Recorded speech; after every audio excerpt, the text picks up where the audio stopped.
Life can throw us unexpected curveballs at the most inconvenient times. A flat tire en route to a doctor's appointment, or road construction that makes us late for work. What about those close call moments? The I could have died, I could have been hurt worse moments. Somebody ran a stop sign and T-boned you, but just missed your seat. And suddenly you feel like some divine force protected you. But on the flip side of that, what happens when tragedy strikes and you're left thinking, why me? Why them? And if you were to meet your end suddenly, would you come back to haunt the location? This week, we talk about personal experiences of close calls, including Sam's most recent scare. And then we are going down the most haunted road in New York State, one that has been local legend for New Yorkers since before the 1950s. Welcome to Who Are You? Curious Stories of Family Lore.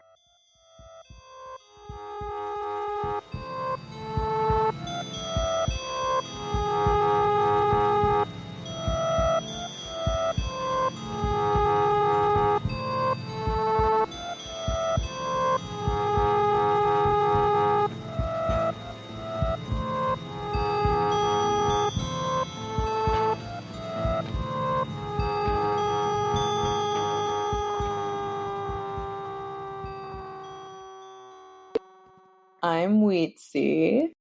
And I'm Sam Ivy. And welcome. And this is episode 33, probably. Jesus, yeah. I'm typically wrong when I'm confident about a number. I feel like it's 33 or 34. I can't remember. It's at least 32. Yeah. So I think it's 33. So you know what? You guys know because you clicked on this episode and it said episode number. And then the title, in which we have currently not figured out yet, but in future time, which is now present time for you, we figured it out. So you've already known. So you got it. You know, you're on we're that episode. Yeah, we're that episode.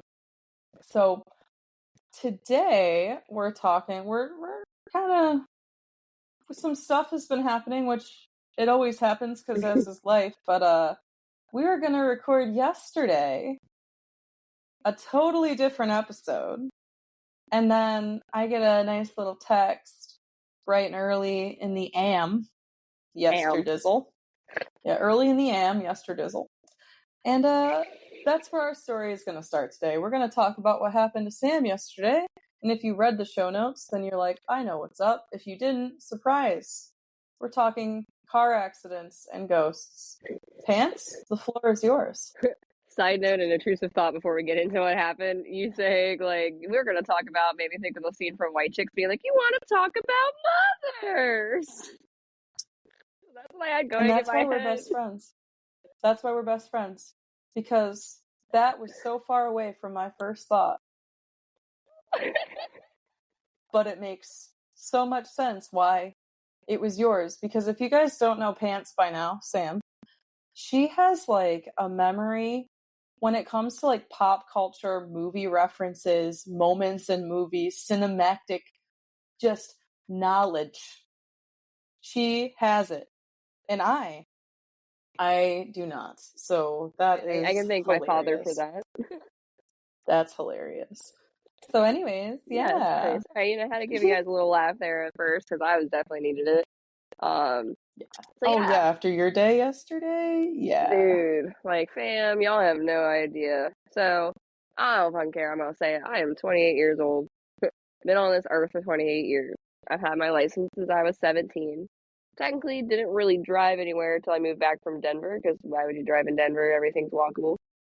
So I didn't really start driving until I moved back to Maryland when I turned 19. So realistically, been driving on the road for 11 years, give or take, right?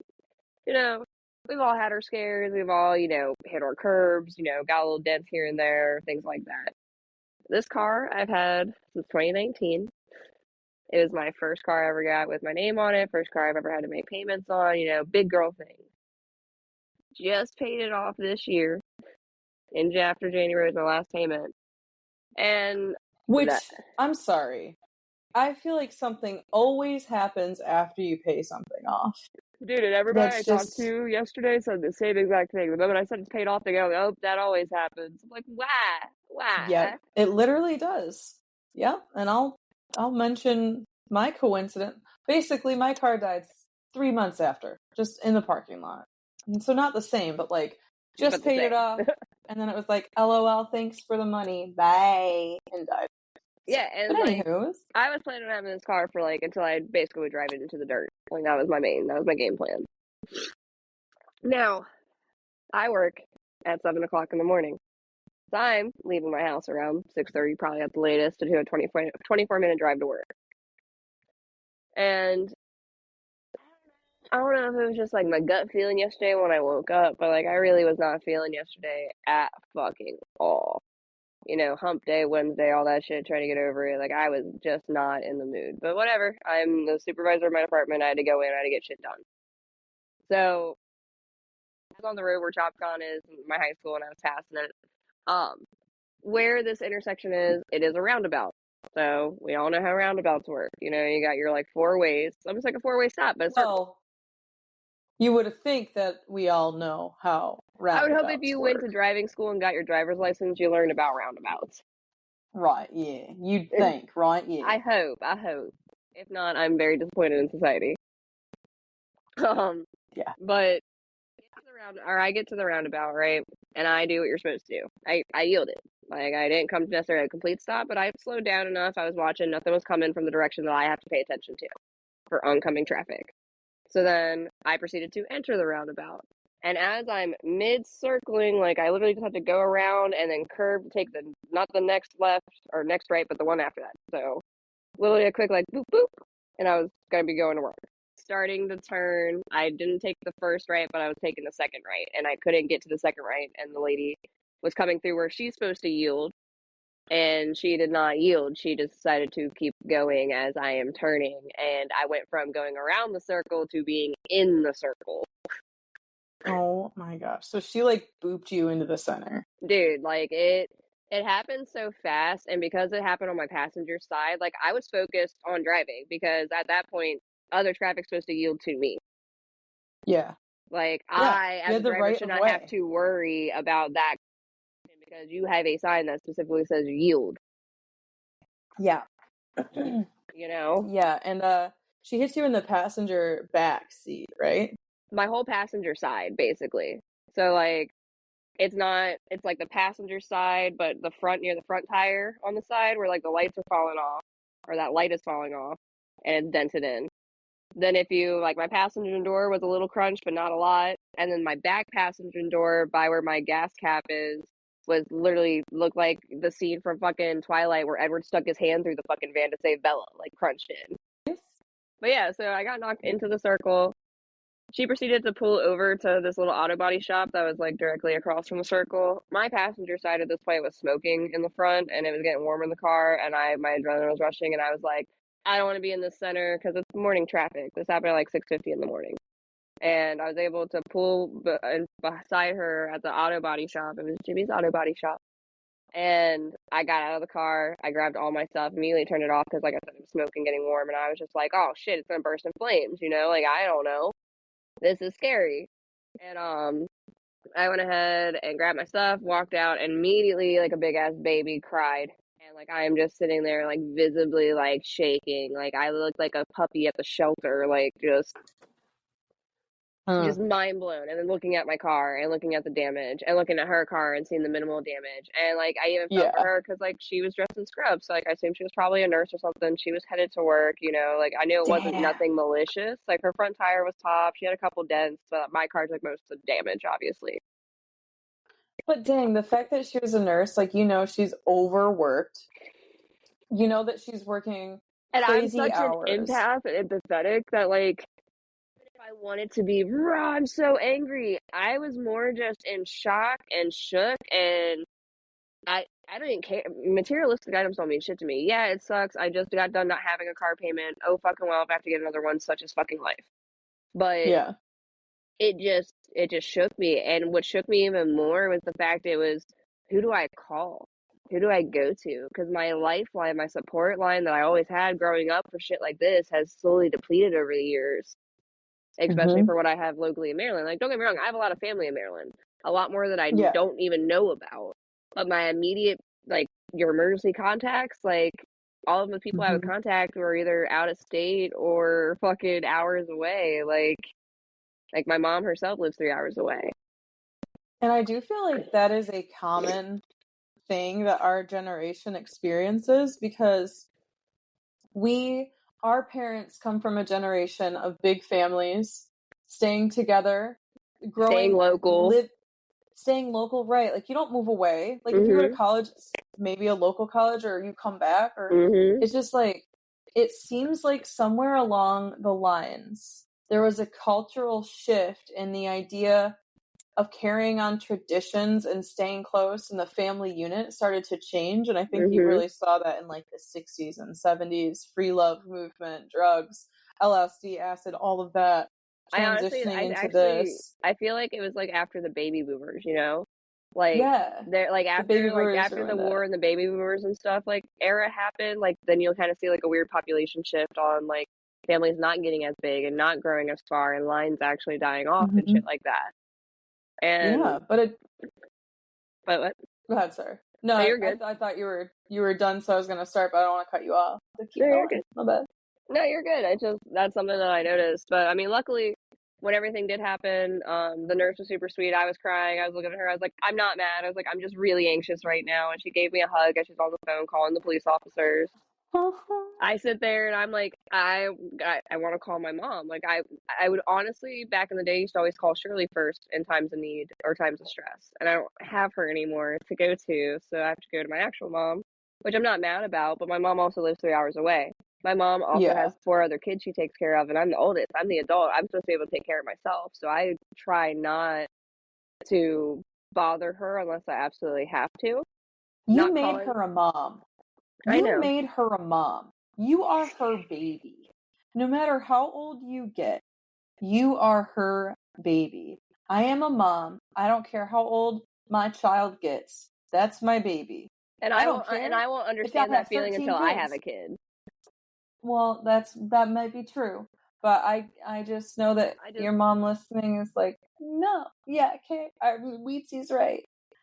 Okay, I mean, Wheatsy's right. I know I'm not a bother and I know I can hit her up whenever. It's just the fact that all of my siblings are still like my youngest brother's about to be a freshman next year. That's crazy. Yeah. And all of them still live with my mom. And I have one Yeah. sister who has, you know, different health conditions and anxiety, depressions and shit like that, you know, that she's battling demons every day in herself. So my mom's, you know, there for her. I got another sister who's 17, very angsty. She's like that. I'm not the middle kid. I'm not the youngest. I'm not the oldest. Like, I'm in a weird spot, but I need to have an identity. So, like, she's a little bit more, Yeah. she has a lot of my rebellious streak. She just is not as good as hiding it as I was back in the day. Well, not And, as good as you think you were. and Pei, if you're listening, like, just, I love you, girl. I'm just saying, you know, there's a lot of me in you, and I'm always here for you. But mom, it's a lot for my mom to handle, you know?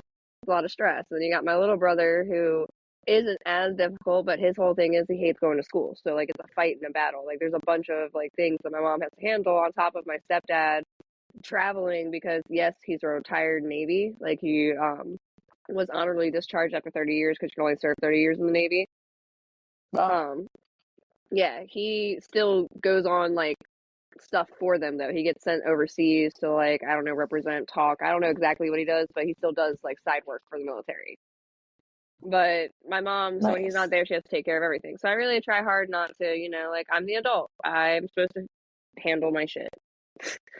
But in a time of stress and anxiety and crying my eyes out and not having who I would go to initially, I immediately called my mom. But I started it off because I know my mom and was like, hey, I'm going to start this off by saying that I'm okay, but I got into my first accident. And I explained to her everything that happened. I asked her because I was like, it's 6:50 in the fucking morning, like we're waiting for the cops to pull up. I was like, and the other woman has a bunch of family and friends pulling up that are like, you know, checking on her and shit like that. And I got nobody. And I'm like, I'm talking to my mom. I'm like, who is up right now? Who is available? Who can come? Just like so I have a body here because my boyfriend was up in DC, which you know is a couple hours away, and he's running job sites, so he can't just leave. It'd be different if I was actually Dang. hurt, but he can't just Yeah. dip. Yeah. So We tried calling my fucking my grandmother and my grandfather. Both of them didn't pick up after my mom tried multiple times, and she stayed on the phone with me until the cops showed up. Like, my mom was a true MVP. She grabbed my brother's phone, was using his phone to fucking call everybody that she needed to. Um, Cops show up. I'm nervous as fuck. I don't ever get in accidents. I don't ever really get pulled over. And I straight up looked at the cops, anxious and shaking, explained to them the situation, and they're like, "Okay, can I get your registration?" And I was like, "Okay, this might sound really dumb." And I was like, "And I'm sorry." I was like, "But I don't get pulled over," and I was like, "And I don't get in an accident, so I don't really know what my registration looks like." I was like, "But I know it's in here, so give me 2 seconds to find it." And that says something about your driving. You made it to 28, and this is your first accident. By the time I was 28, I had totaled how many cars? And we'll get into it. But yeah, a little bit, not too much. But yeah, I had my first accident in high school. Yeah, the most I've done I in didn't this even have my car before, license yet. the most I ever hit in this car before was a trash can, and I replaced the light, like the side mirror. Like, that was the worst I did in this car. Was the trash can moving? The trash can was way too far on the road, and a box truck was in the other lane, and it was either hit the box truck or go into a ditch and guardrail. So I went close to the ditch and guardrail, and then if the trash can wasn't there, I've been fine. But then I hear, and then my side mirror is gone. I'm like, what the fuck? Wow. So I would rather have done that again than what happened yesterday. But Yeah, that basically, sucks. all that transpired. My cousins came. I always say power to the Lion women. My cousin Missy and my cousin Brenda showed up, just to be there for my Hell yeah, support. Misty and Brenda. Yeah, which was really tight. Hell yeah. And then yeah, so me still being me, Brenda was like, "I'll take you anywhere you want to go," and I was like, "I need to go to work. I'm already down here. Let me just go to work." And I get Yeah. to work, and I'm there for an hour before my adrenaline calms down. And then all of a sudden, my knee is throbbing, and my knee is actually bruised today and still swollen. Mm. So I ended up leaving work, going to the hospital. I had to cross all my. I had so many new things crossed off my bingo card yesterday between first accident, first rental car, first time having to file a Yeah. claim, first time finding an attorney, all this shit. I'm like, I've Dang. hit bingo. I'm good for the week. But yeah, so I did all that shit, and shout out to my mom because she ended up coming down from Virginia, drove the 3 hours just to help me get everything done for the day. Shout out to my grandfather because he ended up picking me up from work, and taking me to the hospital, and stayed with me the whole time, which I didn't expect. Like I said, I'm a grown ass woman. You gotta do grown ass woman shit. But it was really sweet. It was very cool. It's still even when I showed up to work too, I had I only told 2 people and sent pictures to 2 people that are my homies there. And I walk into work and 10 people are being like, "Yo, Sam, you good? I heard what happened." And that made me feel really good too. It was it was the most Monday, Wednesday ever. But now I have a rental car. Now I'm just waiting for verdicts and monies and all that shit to get a new car because more than likely my car's totaled. Yeah. And I think I think we are so cynical of ourselves. We think that we're just burdens on the people that we love. And I feel like there's this imposter syndrome where we're like, I will do anything for my friends and family who I Mm-hmm. love, but I don't want to burden them I will never with ask them helping for me. anything. Yep. Yeah. And I feel some people are more like that than others, but I totally get that. I feel like it's a And trauma it's response really, from how we grew up, I feel like both of us yeah. had to grow up fast at young ages, between different traumatic experiences that we had. And Yeah. it just kind of everything that we've gone through in life just kind of forces us to have to be the independent one because I know, at least from my personal experience, getting help was always seen as favors. Oh, you asked me for help, I did you a favor, so now you owe me. Instead of just doing it because Yeah. you could help me out. And I no. It's Yeah. like making a deal with the devil. I don't like that type of energy. My emergency contact line has slowly dwindled over the years. It has gone from having my immediate group of people that would wake up in a heartbeat, does not matter, run out in their fucking underwear to come get me if they needed to. Mm-hmm. I'm not saying the people I have now wouldn't do that, just the people I have now that would do that live so far away. Yeah. And I don't like to be a burden or feel like I'm an adult. I'm almost 30. Like, I need to be able to take care of myself. I shouldn't have to run to my mommy. But in moments like that, like, I wanted my mommy. And Yeah. it, she helped the Lion Women rally. And I had so many cousins that Missy and Brenda come by and hang out with me and calm me down and talk me through it. And, like, it happens.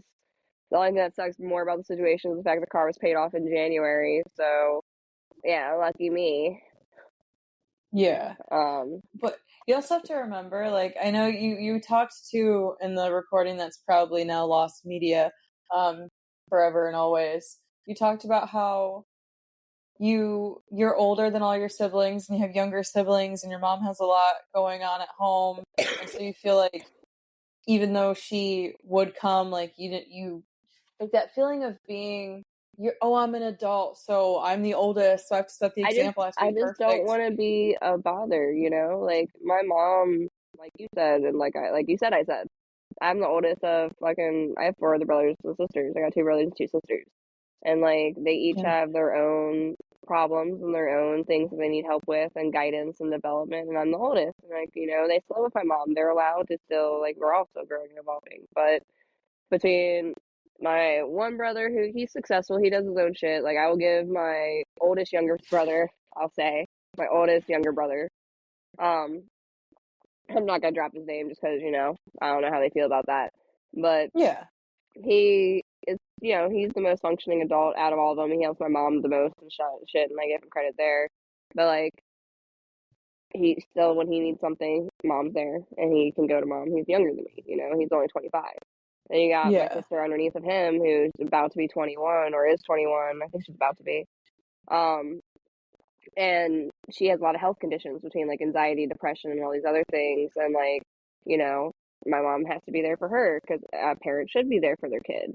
So she like Yeah. my mom is dividing herself between so many different things, and that's just us. Like in our group, we got my other sister who is definitely more of the rebellion and has my like rebellious streak, just not as good at getting away with it. And I love that Yeah. about her, but that definitely stresses my mom out because she has to be the parent and she understands, but she still has to be there for the guidance. And then you got my little brother Yeah. Nicholas, who like he also has really bad asthma or had really bad asthma. I think he's outgrown it some, but he's just becoming a freshman next year. I said his name Nicholas. If we could cut that out twice, that'd be great. I can definitely do that. Yeah. But yeah, my youngest brother, he'll be a freshman next year. So like my mom has a lot going on, and she also lives 3 hours away. So in situations like that, it's more like, and it's really funny too. It just hearing her voice and like talking to her when I'm that anxious or if I'm mad or that upset immediately calms me down immediately. And I don't understand why because when my anxiety and Because those that's your problems, mom, but no, like right? I get it, but like growing up and not having her in my life for X like 8 years, and during those 8 years, it was like from middle school through high school. That's like when your anxieties are really developing, when your hormones are changing, like you have to be taught how to be a woman, like all this shit. I didn't have her for that, so like Mm-hmm. she wasn't there as my Yeah. coping mechanism. She wasn't there as my calming source, and to just instinctually have that Yeah. built in without it having to be like that relationship developed is a wild concept to me. And I definitely think Yeah. because it's that mother child like connection type thing. You think about it, That's your you develop in mama. their stomach for fucking 9 months and you're hearing their voice 24/7 Yeah, and the vibrations.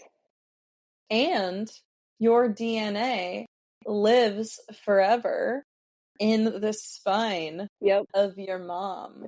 So like it's almost like you could find the bones of an Yeah. ancient woman from an ancient civilization, and if she had enough DNA embedded into the marrow of her spine, you could find out how many kids potentially she had because their DNA would still be there. So I've heard. Yeah, I no, don't have a and source for that information. no, and So if I'm I've heard that wrong, too though. I've heard that comment. before this. Like, you're not the first person to tell me that. I'm saying. I was 17 when I got my license. I had no desire to drive. To me, vehicles were scary. I've been in accidents before, but never been like the person driving, like I said previously. So like with the accidents that happen, and like yeah, they've got a little traumatizing. Like I feel like cars are like weapons that we're driving, and it's not that I'm afraid of myself. I know I can drive fine. It's everybody else you have to worry about that Yeah. stresses me out. Yeah, the idea that we are just hurtling in a tin can at this metal, point because of how this shit's just made. like It's not made like it was back in the day. no. There's something. Obviously, there's a lot of safety. Cars are definitely a lot safer than they were, but they're still The cars, and they're exterior still material. Like if you look at like old school yeah, cars or that's like car true. shows and shit, when they got hit, that shit was not. You got like fucking a plunger you could take to it and get the dent out. Now when your shit gets hit, it's like a tin can That's getting true. opened by a can opener. Or it shatters because Yeah, it's or plastic. the Yeah, frame, like the you know, or it's like just certain whatever the things. fuck. Yeah. But yeah, so like I had no desire when I got my license to really drive. I only got it because I was moving to Denver and I wanted to go to concerts and needed ID. So when I did come to Maryland to start driving, like I was super anxious and it took me forever. And it honestly is a trauma response because of the first death I experienced um back when I was 11. And it's so weird because like I remember where we were in a fucking house in I think it was Norfolk, Virginia. It was one of of my mom's houses we had because my stepdad being in the military. And I just remember looking out the window and it was on Fox Hill like road. That's all I remember, seeing that road sign. And like I remember the layout of this house very distinctly because like it was, you know, military placed housing for the most part. But it wasn't on base or anything like that. It was just I think houses they had set aside for military families when they bring them over. I'm not sure exactly how that works. But So they were on off base, on base military housing. So when there's a huge population of military people, a lot of the times there's not enough room on base. So they own land outside of the actual base. yeah. So it's still military housing, but it's just But off you don't have to base. go Is through that like the base security to get through to your house, like type deal.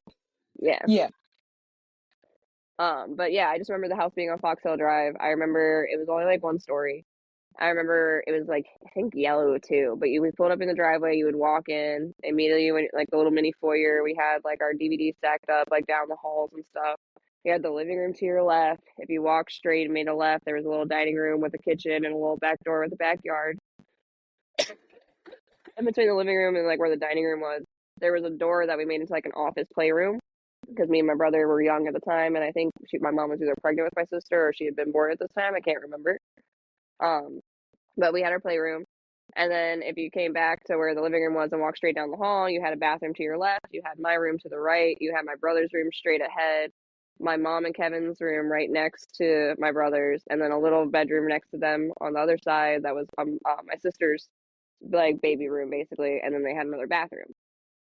It's so weird that I remember this house like layout so distinctly, but like to this, like I remember like the texture of the carpet too, being like that weird like what basic carpet they have. I feel like in all military homes, like Yeah. That's not weird to remember that. It's like a huge part of your like life during the developmental stages of your brain. yeah, it really was. Um, but yeah, and I remember just like being there, and that's when my mom was in the office on like the computer or something, just got a call, and I walked into the playroom, and she was like, "I need to tell you something," and I was like, "What happened?" And she's like, "Well, you know, Ethan," and I'm like, "Yeah, yeah, you know, hang out with Ethan and his brothers all the time, you know." Like I said, they'd all be my uncles by marriage, and they all are all my uncles by marriage, technically. Um, That's crazy. Okay, pause. Sorry. I didn't know that. Yeah, technically they would Wait. all be my uncle, like my step uncles, because Kay being the mother of the boys and Lester Yeah. being my like their stepfather, that makes them my mom's like step brothers,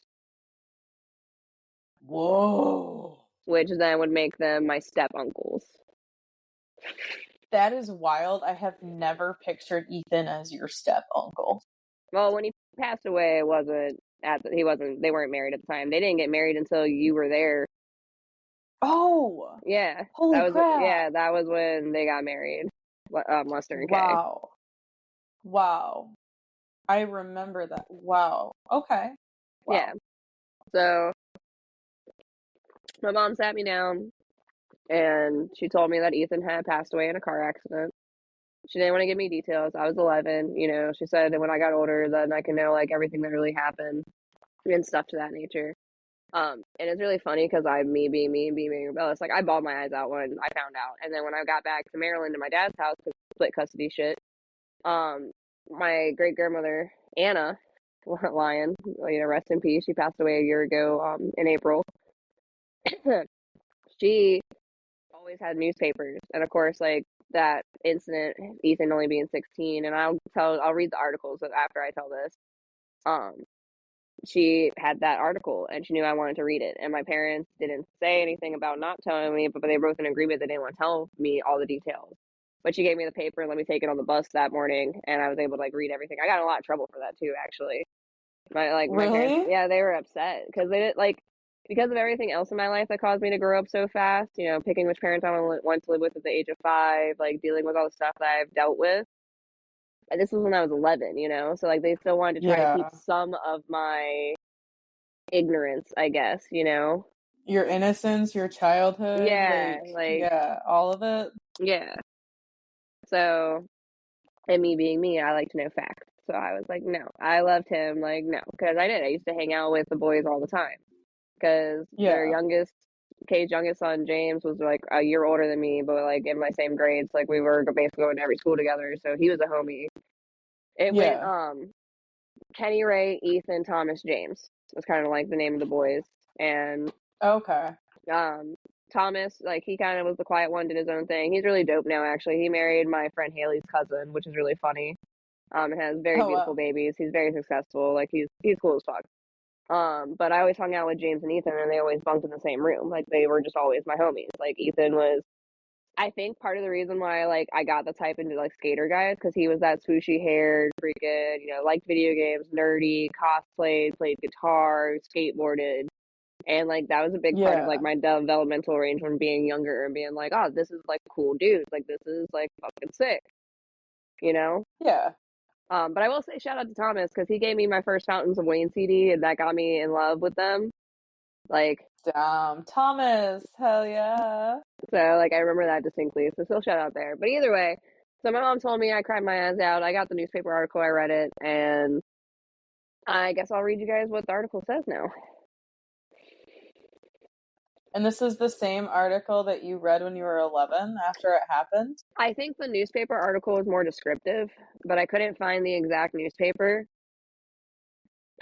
So I went on SOMD.com. Okay. It says Leonardtown, Maryland. According to the St. Mary's County Sheriff's Office, a two-car head-on collision on Wednesday afternoon left one 16-year-old passenger dead and another 16-year-old with life-threatening injuries. Both drivers were also sent to the hospitals with incapacitating injuries.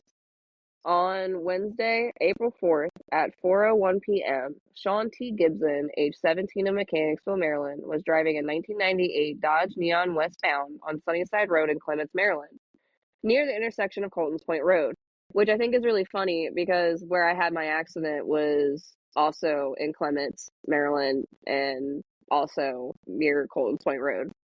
But it says Gibson failed to negotiate a curve and negotiate a curve and lost control of the vehicle. The vehicle crossed over the center lines and struck an eastbound 2000 Pontiac Grand Am head on. The Pontiac was driven by Amber R. Russell, age 20 years, of Clements, Maryland. The front seat passenger in Gibson's vehicle, Ethan Tuning, age 16 of Chapco, Maryland, died on scene. The rear seat passenger in Gibson's vehicle, Nathaniel T. Fitch, age 16 of Clements, Maryland, received life-threatening injuries and was flown to Prince George's Trauma Center by Trooper 7. Both drivers, Gibson and Russell, received incapacitating injuries and were treated at the Suburban Hospital in Bethesda, Maryland. Driver error and speed appear to be contributing factors on the part of Sean Gibson. No contributing factors were uncovered on the part of Amber Russell. The investigation will be continued by the St. Mary Sheriff's Office Collision Investigation Team. And that's all it says.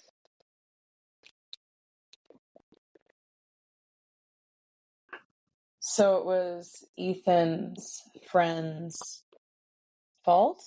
Is that correct? That's what the police narrowed it down to. I believe our family thinks otherwise, but I've never talked to his mom, Kay, about it because she has never been the same since that happened.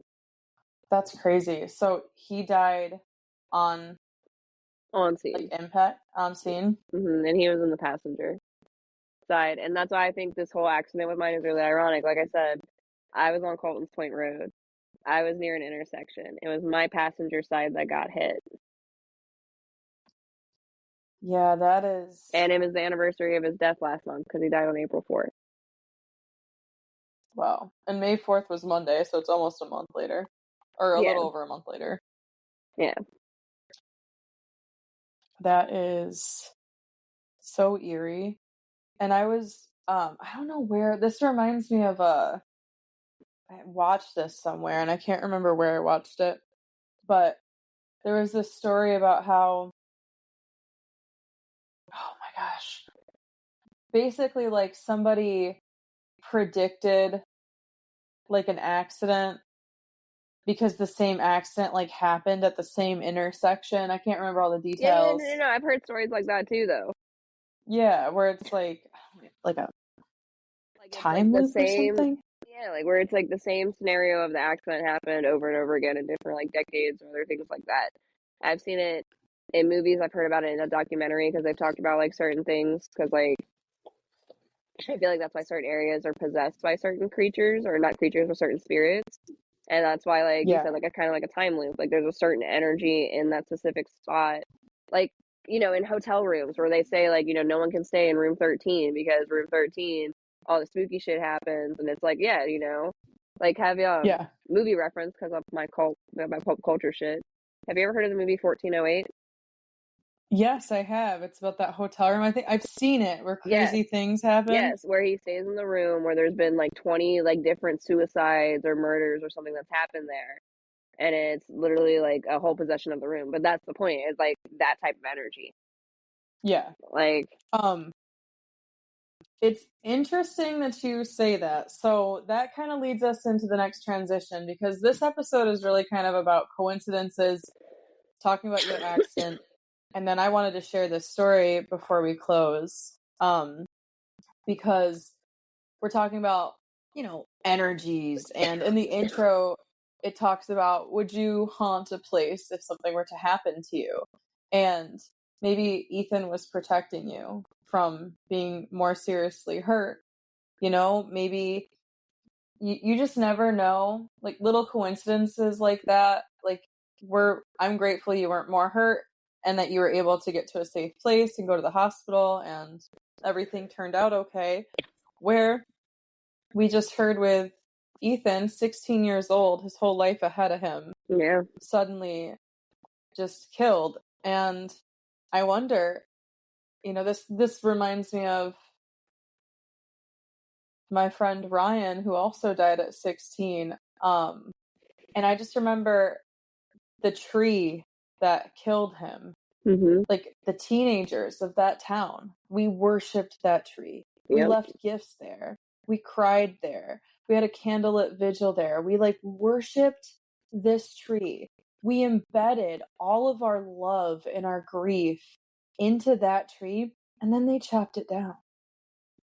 And I'm like, and it was years later because it was like the people that lived there couldn't live their lives Yeah. because so many people were just in their yard and it had to have been hard for them. So I don't blame them for chopping Oh, it down. dude, it's the same with like Kay. Like where Ethan is buried at is literally at the church directly across the street from her mom's house. So anytime she goes to her Wow. mom's house, which isn't far from her house down the road, it's, we can walk over there, you can say hi. And they do every year, every holiday, they always walk over, they always have a grave decorated, all that shit. Yeah. And it's just like that tree, like that area where the tree used to be now, the place of the accident, the scene of the accident holds such a It, feeling. it's the same for my friend Megan that got into the car accident last year at the Grove, like right before her like 30th birthday. And it's a certain road over here. And like you can still to this day see the oil stains like on the road where she got hit by a driver who passed away, who Wow. had a heart attack and died and held the steering wheel that just happened to hit her, and having Oh the yeah. like having the engine get like thrown into her chest and stuff and having her bones basically shattered. Um her niece was in the car with her too, and her niece got like some broken bones, but she took the brunt of it. She's alive, she's functioning, but she's never going to be the same. And I Yeah, can't ever that's drive that road awful. without thinking about her and thinking about like what if I was in that situation? Because like, what do you do? How do you Yeah, act? How do you respond? yeah. And so we I found this story, and this is kind of, it's not really in line because we could talk about, like, I could talk about Ryan, my friend who died at 16, but, you know, I wanted to end this with kind of a spookier tale because it gives me comfort to imagine that those that we have lost in all ways, tragic or otherwise, might be able to visit us in the after or whatever comes after. 100%. And And so the idea of like thinking that maybe my friend Ryan hangs out by the tree sometimes, or the plot of land where the tree used to be that took his life. I believe that Or could think be. about all the accidents you have been in. Not saying you've been in a lot of them, but all the ones that you have been Have in. been. Like, Yeah. think about like he's probably the one there protecting you from those. I mean, that's how I view with what happened to me. Like, thankfully I was the only one in the car, but like I firmly believe like my every spirit that could have been with me, like ancestors, hear my prayer. Like that's how I Yeah. feel like they're around. They protect you. I don't Yeah. believe in one guardian angel. You got all the souls and the spirits that you've connected with that are still watching over you, that are still there. Yeah. And sometimes other maybe perhaps entities that we are unfamiliar with are there too, which Womp leads us womp. to our final mini story here, and this comes from the Nightmare Kid Ooh. from Reddit. So this is a Whoa. Reddit tale. This is not my tale. But I read through it. I'm like, oh, I want to share this on the pod. So credit to you, Nightmare Kid. And this is about Whiskey Hollow Road, which I have walked up this hill before when I was a kid. And it freaked me right out. And I had no idea that it was the most haunted road in New York State. Damn. Yeah. But I can tell you from personal experience, it is so spooky and creepy and dark. Like the concrete looks black even in the middle of the day. It's Really? bizarre. Yeah. And it's closed at night because it's so haunted. The tale goes it's so haunted that it's closed at night. And I have a picture of the sign that says no trespassing, road closed between these hours. That's Like, creepy as fuck. yeah. So you are not allowed on this road past dark. So, um, this is the story begins. The state of New York is filled with paranormal activity, from Alcatraz Island to Amityville Horror. There's like a ton. But in a small town of Syracuse, because it goes through a bunch of them, but this is outside of Syracuse, Baldwinsville area. We have Whiskey Hollow Road. So this is east of me, central New York. This incredibly narrow road has no lights and stretches for 5 miles. On one side of your vehicle is a seemingly endless tall hill covered in trees, and on the other side is a 30-foot drop into a ravine. So basically, if you have to make a 3-point turn on this street, you'd better be a professional stunt driver. The story goes like this. Back in the 50s, a married couple lived in a small shack on one end of the road. They were a seemingly normal couple, though some speculated domestic issues and possible infidelity. One day, the husband came home to his wife's body collapsed on the floor, trigger warning, suicide, covered in blood, and a shotgun by her side. The pain was too much, and not too long after that, she was buried. The man also succumbed to suicide, and he hung himself in a tree. So he was so overtaken by grief that he Jesus. yeah, so on the same road, overlooking the ravine so that he had a view kind of thing. It's Okay. very morbid. Um so it doesn't matter because their house was at one end and he went all the way to the other end because the ravine was on the other end. And that's where supposedly, allegedly, that took place. So now you have a road that has this negative energy on both ends of it. This sadness, this heaviness, and who knows what caused her to do that, that led up to that. Yeah. Um, Through the years since, there have been a few bodies discovered in the ravine. with like blunt force trauma and things like that. So the ravine has been a place to like dump bodies. And then some of them were like physical wounds on them, and others completely woundless with no obvious signs of like cause of death. But it gets even weirder with this road because not only is it like up a hill and then you have a ravine on one side and like a super sharp curve at one point, I believe, but there's also like a cave underneath where it's been long speculated to be the site of local ritualistic ceremonies for multiple problematic groups, such as the triple letter, in which I shan't even give a minute to name because I don't even Nope. want it associated with anything, but y'all know what it is. It's a Yep. trash organization. I said what I said. And that obviously comes with like a lot of bad things if you're meeting there to be racist and crappy and your bodies have been found in the ravine, like It's of such a all negative sorts. cesspool. Yeah, it's building up some obvious crap here. And you're probably like, how does this have anything to do with car accidents? Well, it doesn't really, but it has to do with a road. Yeah. And energy staying in places, which we kind of talked about with, you know, car accidents and the energy staying there. So that's Yeah. why I felt like it kind of No, it went definitely together. does. So this person's story, this is their personal experience of the road. So my story begins in 2010. I was in my junior year of high school, and my mother, a horror buff herself, was looking up some spooky places for a creepy road trip she wanted to take. She stumbled upon the Whiskey Hollow Road lore, and that night my mother, my brother, a cousin, my aunt, and I hopped into the minivan and drove the 15 minutes to the road. I'll admit, I didn't really believe in it being too cool for everything punk kid, but I was intrigued enough to come. And I'll admit, when the van rolled up to that tiny dirt road, my mood changed. I felt an immediate shift in energy as my mom crept the van into the entrance of the road, and here's where I need to stress just how dark this road is, even at night. Or at night. Obviously, it's dark at night. Imagine the darkest place you've ever been and go about 10 times darker than that.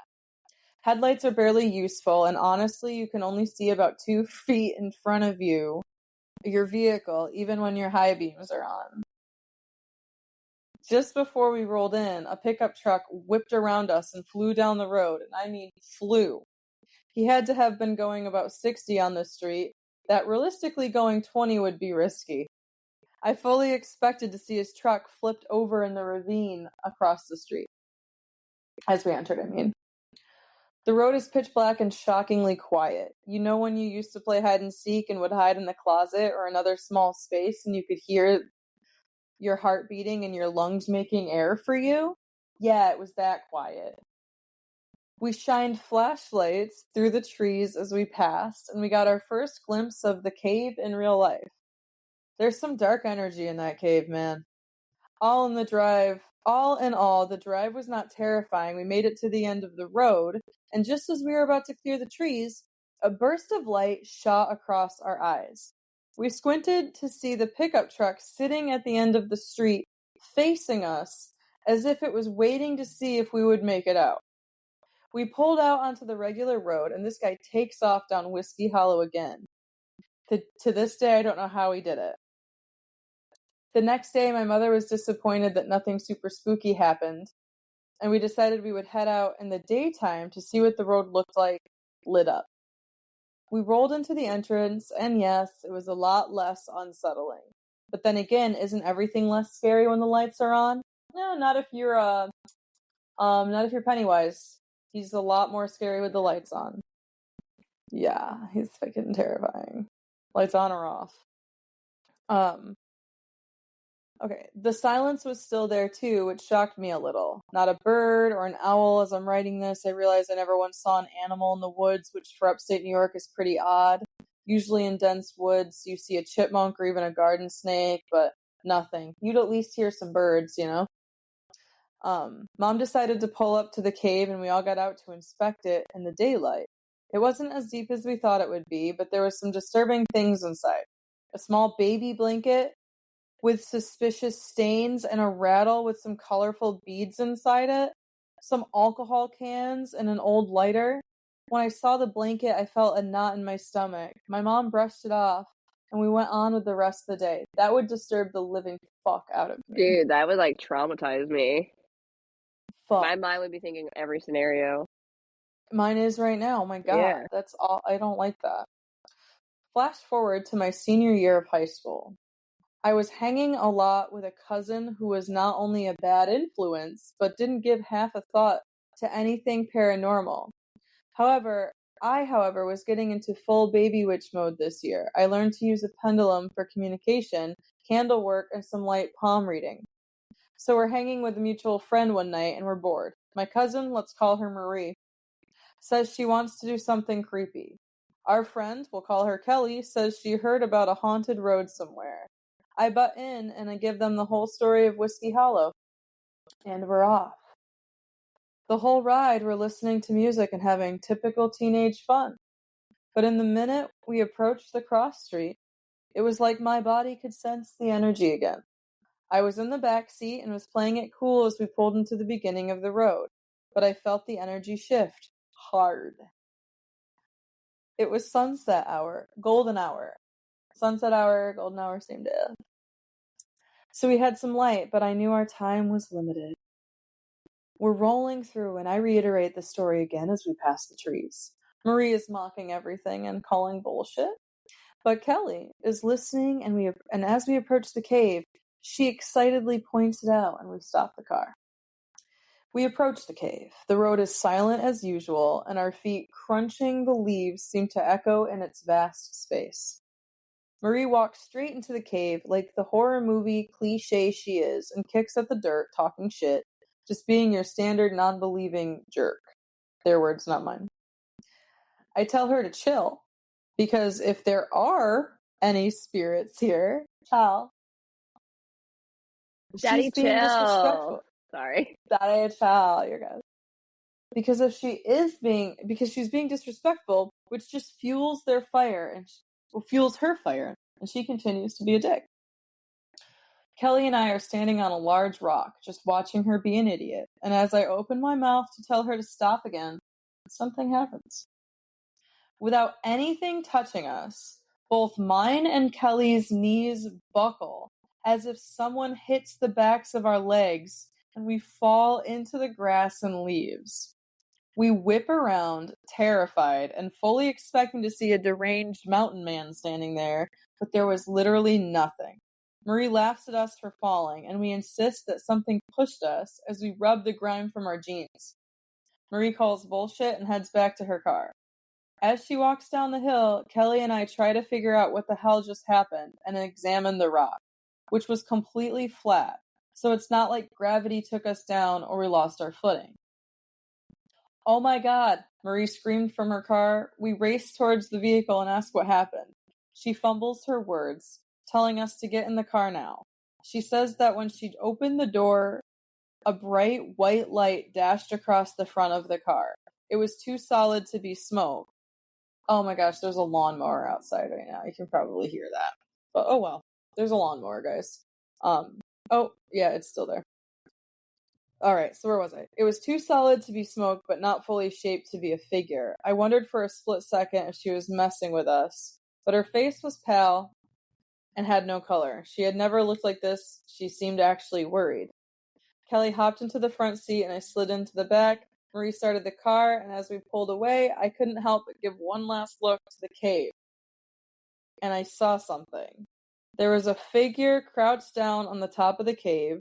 It looked slender and was completely black, like the leather man from American Horror Story, but extremely skinny. I thought I was crazy, and just as it started to stand, Kelly let out a blood-curdling scream from the front seat. Something's on the cave. Marie floored the gas pedal, and we whipped down the street. I was trying to come to terms with the fact that at least two of us saw an entity on that cave, and it couldn't have been an actual person. There was no way. We would have seen someone on the top of the cave when we first approached it.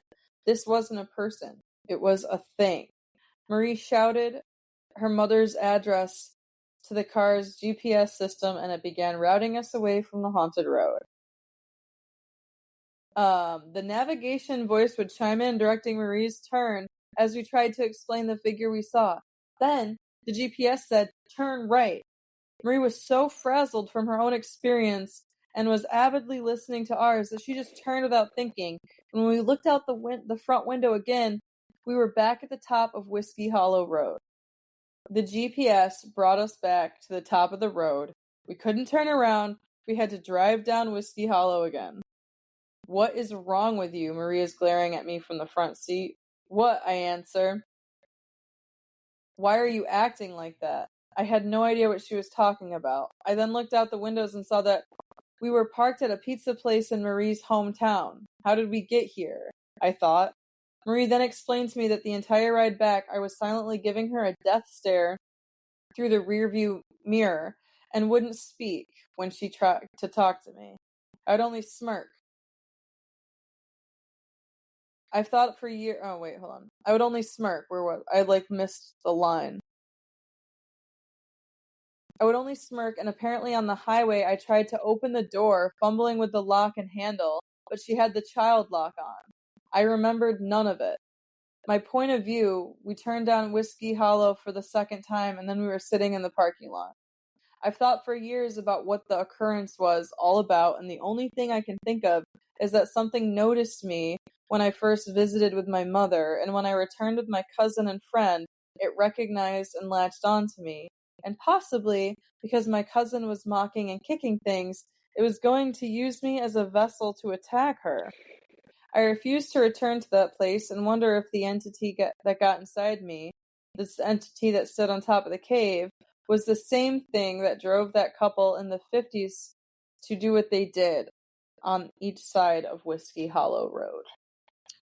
And that's it. That's the tale of Whiskey Hollow Road. From what is this Reddit? This character's name here? The Nightmare Kid. Yeah.